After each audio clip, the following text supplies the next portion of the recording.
हमारे यहाँ पर हमने जहाज बनाए, हमारे यहाँ पर आधुनिकतम नावें थी। लेकिन दुर्भाग्य से क्या हुआ, अंग्रेजों ने कहा कि वो कोई वास्को डिगामा आया, उसने भारत की खोज की, हमने मान लिया भारत की खोज की।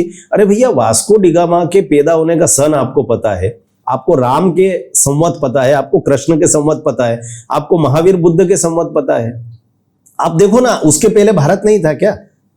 इन्हें ये कैसी बात हो गई कि हम लोगों ने ऐसा मान लिया कि जैसे अगर कोई देश चंद्रमा पर किसी एक उपग्रह को उतार दे और वो संयोग से अगर समुद्र में उतर जाए, वहां पर भी कोई समुद्र हो चंद्रमा में, और वो आकर के कहे कि चंद्रमा पूरा पानी से भरा हुआ है, या वो चंद्रमा पर किसी रेगिस्तानी क्षेत्र में उतर जाए उपग्रह, और वो क्योंकि वो घूम तो सकेगा नहीं वहां पे बाइक लेकर के, मोटर लेकर के, वो तो एक जगह उतरा, वहीं पे फोटो खींचे और परीक्षण करके कह देगा कि यहाँ पे ऐसा है, तो वो कह देगा कि पूरा चंद्रमा जो है वो तो रेगिस्तान है, रेत से भरा हुआ है।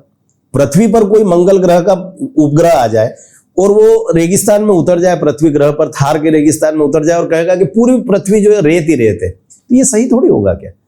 तो कहने का तात्पर्य, हम लोगों ने दरअसल आधा अधूरा ज्ञान इस ढंग से प्राप्त कर लिया। वास्को डिगामा आया, उसने भारत की खोज की, हमने भी मान लिया।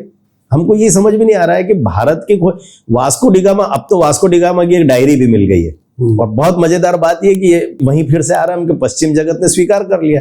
वास्को डिगामा ने डायरी में लिखा कि इस रास्ते से भारतीय व्यापारी मसालों का व्यापार करने के लिए पूरे दुनिया में जाया करते थे। हम लोग कभी उस समुद्री मार्ग पर गए नहीं थे।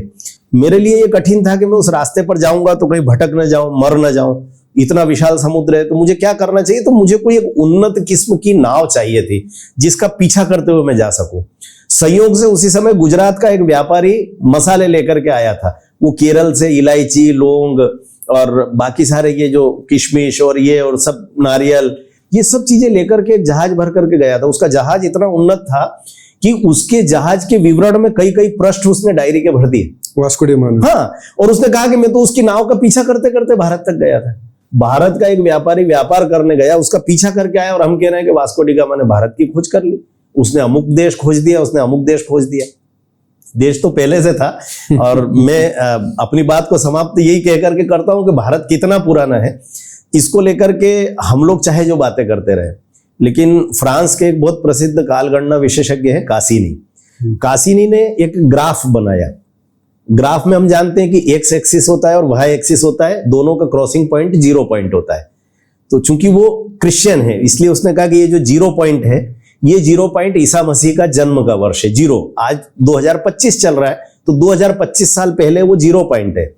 उसने कहा कि इस 0 से पहले कितनी सभ्यताएं थी दुनिया में, और इस 0 के बाद आज तक, जिस समय उसने गणना की होगी, आज 2025 है, मान लीजिए थोड़ी देर के लिए उसने ये गणना 1970 में की होगी या 1910 में की होगी, तब की बात होगी, है ना, मुझे एकदम सन पता है। लेकिन उसने कहा कि आज तक वो सभ्यताएं, तो उस ग्राफ पर उसने दर्शाया कि सबसे पुरानी सभ्यता कौन सी है और जो आज तक चल रही है।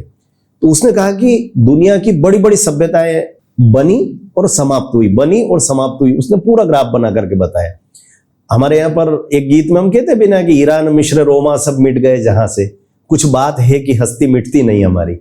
अब ये कुछ बात है कि हस्ती मिटती नहीं, हमारी हस्ती क्यों नहीं मिट रही है?